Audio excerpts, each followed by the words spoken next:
In this video, we will show you how to rescue a climber from a crevasse with a 3-person team using the Z-Pulley method.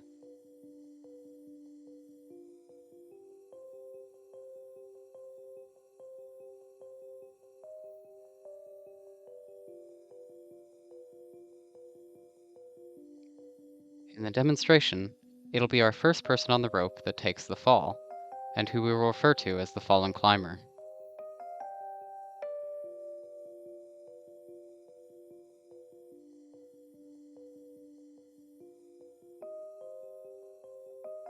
Oh no, there he goes! Good thing his teammates are trained for this. As with any roped fall, the first step is for the remaining teammates to immediately self-arrest to prevent the climber from falling further. Once the middle climber and the top climber feel secure, they will communicate with each other to ensure the middle climber can hold the fallen climber in position. The top climber then prussics over near the middle climber to begin setting up an anchor.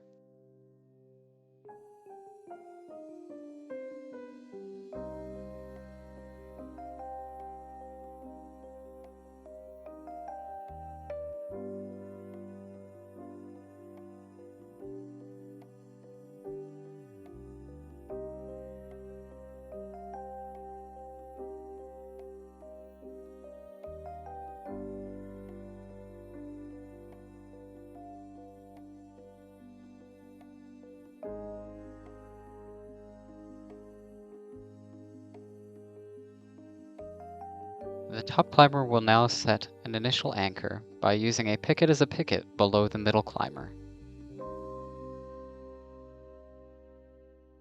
Once the picket is set, the top climber ties a Bachmann hitch on the taut rope and attaches it to the anchor via a carabiner. Pull the Bachmann down the rope towards the crevasse as much as possible to ensure the fallen climber's load is transferred smoothly.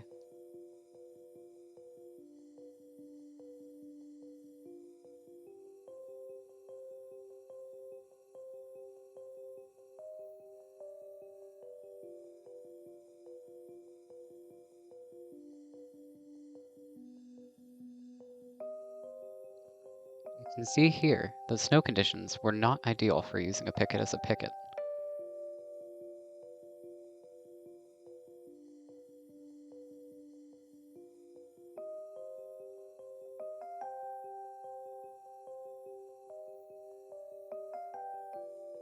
In order to make a bomber secondary anchor, the top climber must retrieve a picket from the middle climber.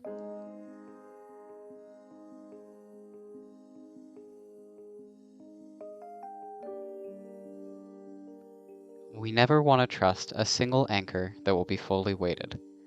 Build a deadman as a backup anchor. This anchor should be bomber. Make sure it is equalized with a picket as a picket, and that the angle between the two anchors is minimal to avoid side loading. Ensure that it does not impact the integrity of the initial anchor.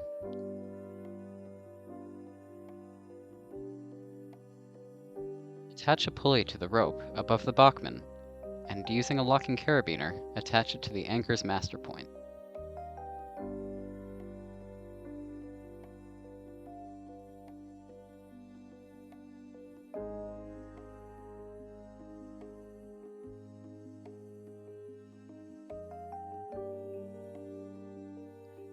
Now the middle climber can ease the load onto the anchor to confirm both that the Bachmann hitch is gripping the climber's rope tightly and that the anchor is solid.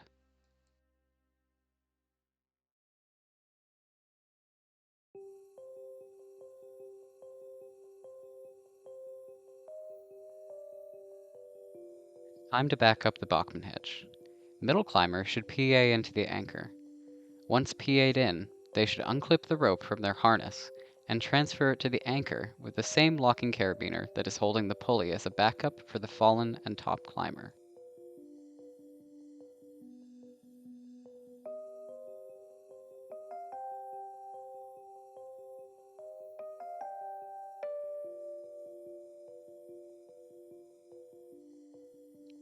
Before traveling to check on the fallen climber, the top climber should grab the remaining Z-Pulley gear from the middle climber, as well as an ice axe to pad the lip.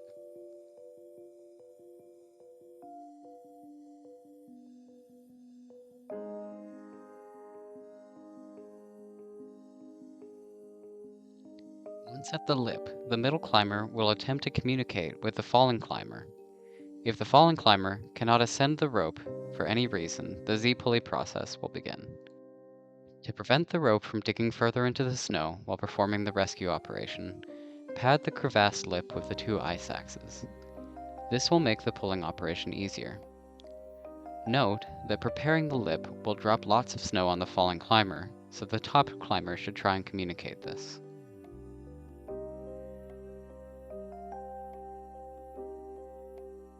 Tie a prusik to the taut rope and use a carabiner to attach the floating pulley.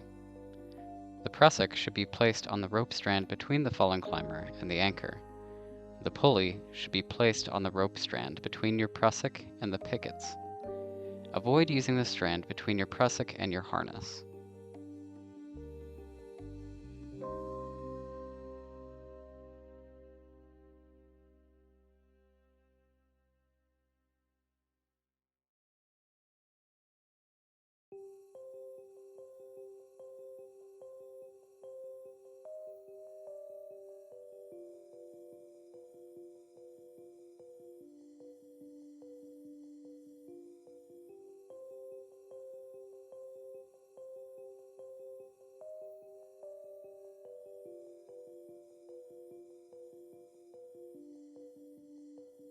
Remove the figure 8 on a bight from the anchor, and have the top and middle climbers get into position to pull.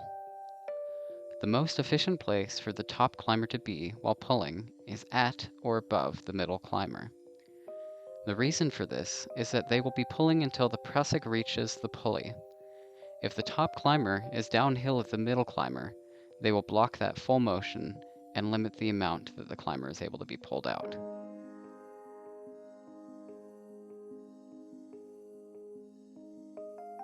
Depending on how deep the climber is in the crevasse, the pull operation may have to be repeated several times.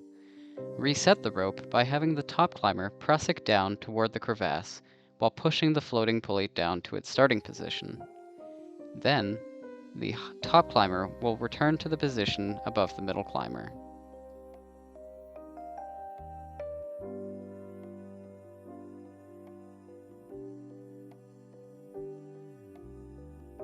Continue to reset the Z-pulley until the fallen climber gets to a position where they can be pulled out. However, be careful, as it is easy to injure the fallen climber by accidentally pulling them tightly into the underside of the crevasse lip. Maintain continuous communication with the climber when possible, while repeating the process, and consider lowering a loop for the final step of the rescue operation.